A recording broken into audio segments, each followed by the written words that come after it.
Today, as you snap photos with your phone or mirrorless modern camera, where the subjects and conditions are chosen by the advanced camera brain, you may be wondering, where did we begin and how did we get here? It's a fascinating subject which we will cover in this video, so that you can see how far we have come. I hope this video will be a good learning experience and give you insights on the hobby or profession you have chosen. Let's jump into the history of cameras, an illustrated timeline. For all the products and services mentioned in this video, we have included links in the video description for you. Some of those products may be affiliate links which help us maintain this channel. Photographic cameras' roots go deep. Everything started with the camera obscura and continued with daguerreotypes, 35mm cameras, digital cameras, and eventually camera phones. We will discuss some major developments in cameras and major events that took place. Let's get started. Prior to the year 1040, the first pinhole camera, also called the camera obscura, was invented by Alhazen ibn al-Haytham. During the Renaissance, Leonardo da Vinci utilized it to study how light reacts and how vision works. In 1826, Joseph Nicephore Niepce captured the first photographic image using a camera obscura and a pewter plate coated with bitumen. This image ushered in a new era of photographic experimentation, leading to more advances in the world of photography. In 1839, the daguerreotype camera was announced by the French Academy of Sciences. Louis Daguerre, a French painter and inventor, introduced the daguerreotype process when photography became accessible to the public. One of these inventions is now the world's most expensive cameras. The daguerreotype process involved exposing a silver-plated copper sheet to iodine vapor to create a light-sensitive surface. The plate was then exposed to light in a camera, and the image was developed by exposing the plate to mercury vapor. This process produced a highly detailed and permanent image that was widely used for portraiture and other forms of photography in the mid-19th century. The earliest attempts at color photography were made in the 1840s, and they were based on the three-color theory, which stated that any color could be made by mixing red, blue, and green. However, these attempts were unsuccessful, and it wasn't until the 1860s that serious attempts were made to develop a color photographic process. In 1840, the first American patent was issued in photography to Alexander Woollcott for his camera. This camera didn't have a lens. It allowed doing portrait work in just 5 minutes. In 1859, the panoramic camera was patented by Thomas Sutton. This wide-angle lens camera could shoot an 120-degree image using a glass sphere filled with water. The image was projected onto a curved plate, not a flat one. In 1861, Oliver Wendell Holmes invented the stereoscope viewer. You may be familiar with these cheap devices which would hold a stereograph at varying distances and a hooded eyepiece. The first successful color photograph was taken in 1861 by James Clerk Maxwell. To take the photograph, he used a series of red, green, and blue filters that were used to take 3 separate photographs. These photographs were then projected onto a screen using lanterns, and a final color image was created by superimposing the individual images. At first glance, it may appear unremarkable. It's a photograph of a tartan ribbon. However, this image holds great significance in the history of color photography, representing a pivotal moment in its evolution and paving the way for the advanced techniques used in modern-day photography. Another version of the history says that the first color photograph is credited to Thomas Sutton, who was an English physicist and an inventor of the single-lens reflex camera. He worked together with James Clerk Maxwell. The next big step in the development of color photography came in the form of additive and subtractive color systems. Additive color systems, such as the one developed by Maxwell, use light to create colors. Subtractive color systems, on the other hand, use pigments to absorb certain colors and reflect others. The subtractive color system was later developed by Louis Ducos du Horon in the 1870s. In 1888, George Eastman patented the Kodak roll film camera. Eastman was a pioneer in photographic films usage. He also started manufacturing paper films in 1885. His first Kodak box camera was very simple and very cheap. In 1900, the first mass-marketed camera, the Brownie, was presented by Eastman. It was on sale until the 1960s. In just 1 year, over 100,000 were bought. As a result, amateur photographers came into existence who could take snapshots without spending a fortune. In 1900, the Rise camera, a travel camera, was invented. Extreme lightweight and small dimensions when it is folded made this photo camera the most desirable thing for landscape photographers. It was made of wood with a bellows and required a sturdy tripod. It wasn't until 1907 that practical color photography became a reality with the invention of the autochrome process. Autochrome, the revolutionary color photography process, owes its existence to the French brothers Auguste and Louis Lumière. These two clever guys not only gave us the world's first movie camera, but also stumbled upon a technique that allowed photographs to capture hues beyond the monochromatic spectrum. This process used a layer of microscopic grains of potato starch, dyed red, green, and blue. The grains acted as filters, and when photographed, they created a full-color image that was both beautiful and realistic. In 1913, the first 35mm still camera, also called a candid camera, was developed by Oskar Barneck of German Leica camera. Later it became the standard for all film cameras. It was the first practical camera that utilized standard 35mm film.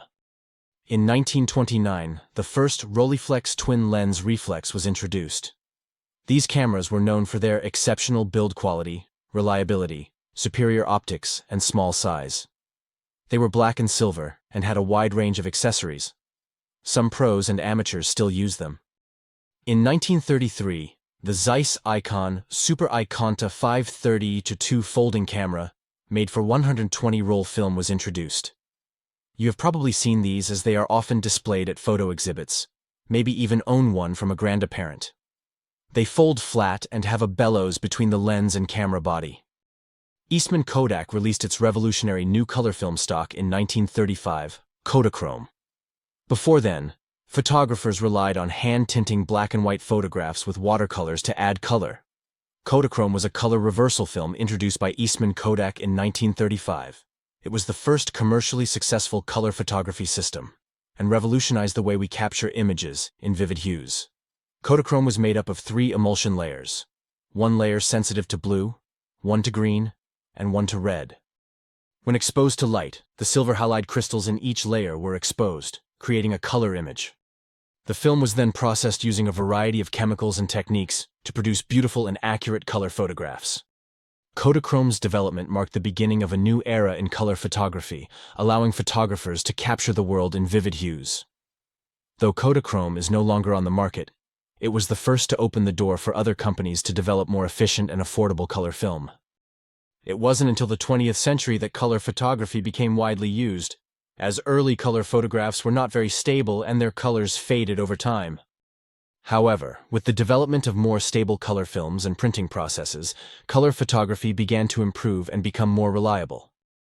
The invention of the 3-color film helped to produce more accurate colors, and by the mid-20th century, color photography had become the norm for many photographers and their subjects. Today, we continue to enjoy and marvel at the vibrant and enduring colors captured by modern photography, all thanks to the advancements made in technology and materials. Color photography became widely popular in the 1930s and 1940s when color film became available to the public. The Kodachrome film was introduced in 1935 and quickly became popular with photographers worldwide. Color photography made the process of capturing images more exciting and revolutionized advertising and print media.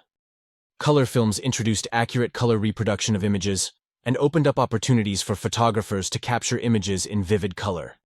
With Kodachrome's success, the color film became more popular and mass-produced. However, the cost was still a lot for the average consumer until the 1940s and 1950s, when it became more affordable. Color photography was no longer just for the rich, and photographers now had access to capturing the world as it naturally appears. In 1948, Edwin Land invented the Polaroid camera, which could take a picture and printed in about 1 minute, a major breakthrough. It worked using a sequence of chemical events which occurred inside the film unit. The mid-20th century witnessed a significant shift in the popularity of color photography. With the widespread adoption of color television and the emergence of color magazines, the demand for color photography increased significantly. Advertisers and publishers began to realize the potential of color photography in capturing the attention of viewers and readers. In the world of advertising, color photography was seen as a powerful tool for promoting products and services. Advertisers understood that color images could convey emotions and mood, and therefore, were more likely to persuade people to buy their products. The use of color in advertisements also allowed for greater creativity in the design process, as advertisers could experiment with different color schemes and combinations. The rise of color photography also had a significant impact on journalism. Newspapers and magazines began to publish more color images, allowing for a more visually engaging and compelling reading experience. Color photography could also capture the nuances of a story in a way that black and white photography could not. For example, color photographs could convey the vibrancy of a protest or the devastation caused by a natural disaster. Overall, the popularity of color photography in advertising and journalism helped to establish it as a legitimate and respected art form. Color photography became a powerful means of communication, capable of evoking strong emotions and conveying complex ideas. Today, color photography is widely used in a variety of fields, including fashion, fine art, and documentary photography, and continues to captivate and inspire viewers around the world. In 1960, EG&G developed an extreme-depth underwater camera for the U.S. Navy. The inventors were Harold Edgerton and Jacques-Yves Cousteau. In 1978, Konica introduced the first point-and-shoot autofocus camera named Konica C35 AF. It was named Jasupin. It was the first-ever production autofocus camera and used the Visitronic autofocus system. In 1981, Sony demonstrated the Sony Mavica, the world's first digital electronic still camera. Digital photography and television images are related to the same technology, so this camera recorded images into a mini disc and then put them into a video reader. Images could be displayed to a television monitor or color printer. In 1986, Fuji introduced the disposable camera. The inventors also called this device a single-use camera. Most disposable cameras use fixed focus lenses and some have a flash. In 1991, Kodak released the first professional digital camera system, DCS, which was of a great use for photojournalists. It was a modified Nikon F3 camera with a 1.3 megapixel sensor. In the 1990s, digital color photography emerged as a new way of capturing and manipulating colors. Unlike film cameras, digital cameras store images as computer files, giving photographers greater control over the color and tone of their images. As digital cameras evolved, they became smaller, cheaper, and capable of capturing higher quality images. Digital color photography has completely changed the way we take and share photos. Today, most cameras, including smartphones, have digital sensors that can capture millions of colors. Editing software such as Adobe Lightroom allows photographers to fine-tune the colors of their pictures, resulting in more accurate and vibrant images than ever before. Social media platforms like Instagram and Facebook have further revolutionized how we share our pictures, enabling instant access to our photos with a global audience. Many of us still possess old black and white photos that we cherish and wish we could see in full color. Between 1994 and 1996, the first digital cameras for the consumer-level market that worked with a home computer via a serial cable were the Apple QuickTake 100 camera, introduced February 17, 1994, the Kodak DC40 camera, introduced March 28, 1995, the Casio QV-11 with LCD monitor, introduced in late 1995, and Sony's CyberShot digital still camera, introduced in 1996. In the year 2000, Sharp of Japan JS-A04 introduced the world's first camera phone, the JS-04. It was a 0.111 megapixel camera. It was the first successful mass-market camera phone. In 2005, the Canon EOS 5D was launched. This is first consumer-priced full-frame digital SLR with a 24 by 36 mm CMOS sensor. It excelled at high ISOs and was ideal for use in low light. Let's talk about some history of cell phone cameras. For some weird reason, someone at Japan's Sharp Corporation decided to make a cell phone with a camera built in. Despite its seeming randomness, this combination worked well. These days, it's hard to imagine a cell phone without a camera. They're everywhere, so what advances have these tiny cameras made during their short history? By 2005, consumers proved to love having cameras built into their phones, so manufacturers started racing against one another to produce the best, smallest cameras they could. Enter the Sony Ericsson S750. This was the first camera phone to feature autofocus, not counting Samsung's ridiculous SCH V770, and a 2-megapixel sensor. This phone helped fuel an arms race of sorts between Sony Ericsson and Nokia, and probably every other cell phone manufacturer at the time. Somewhere along the way during this camera phone war, companies started really upping their game. Samsung launched a major salvo in this war with the release of the Samsung M8910. It marked phone camera megapixel counts, moving into double digits with its 12-megapixel sensor. The M8910 was also the first phone to introduce many features found on pro-level digital cameras. In 2013, Nokia released the camera phone equivalent of a mic drop, the Nokia Lumia 1020. This phone featured a 41-megapixel sensor, which was larger than any prosumer-level DSLR available.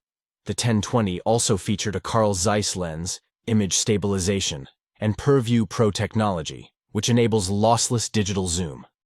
These cameras didn't represent the average quality of cameras built into phones during this time, but they have served to motivate manufacturers to improve overall camera quality across the board. If you're not familiar with mirrorless cameras, you can check out my article on them. They're typically smaller than a consumer-level DSLR and produce images that compete with DSLRs in quality. And they're gaining popularity, especially among traveling photographers, street photographers, and photography enthusiasts who want great pictures without lugging a giant DSLR around. Technically, the first mirrorless camera, the Epson RD1, made its debut in 2004. But it proved to be ahead of its time, as it would be a few more years before mirrorless cameras gained a foothold in the camera market. Fujifilm certainly didn't make the first mirrorless camera, or even the first really popular mirrorless. But Fuji's FinePix X100 displayed a willingness to cater to niche users, advanced photographers who wanted the aesthetics and controls of vintage film cameras.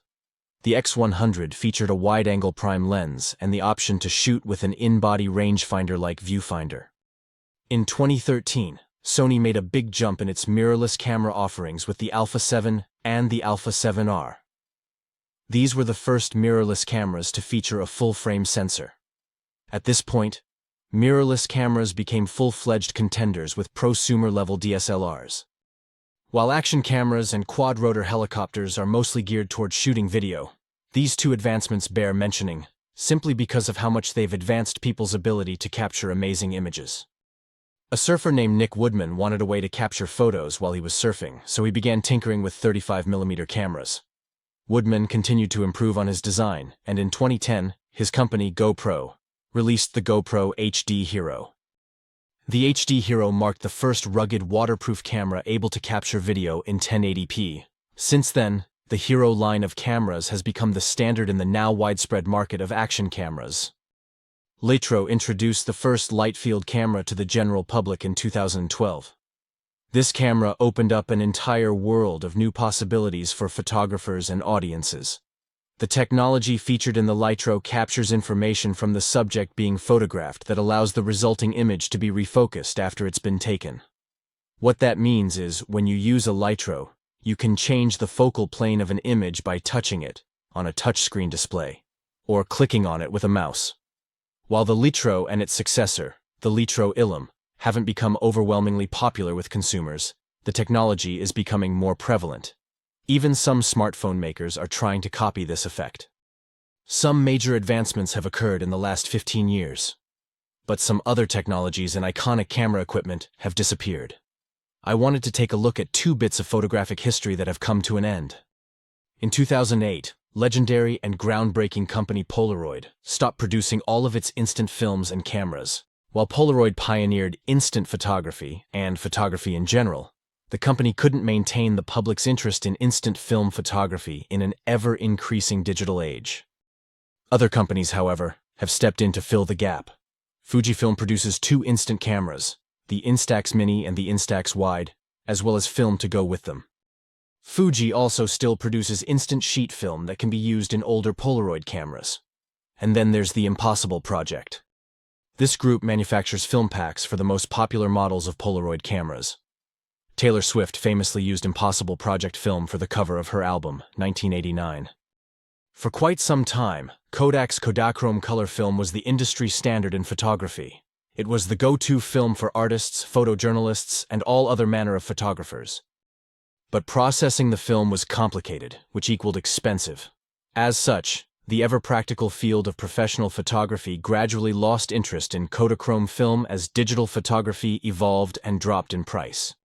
So, in 2009, Kodak stopped producing it.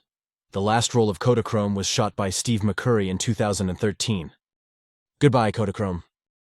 I hope this video gives you a better idea of how far we have come along in cameras. It has been quite a wild ride. Don't forget to check out our other useful videos on this channel and go to photododo.com for articles on photography. Thanks as always for watching.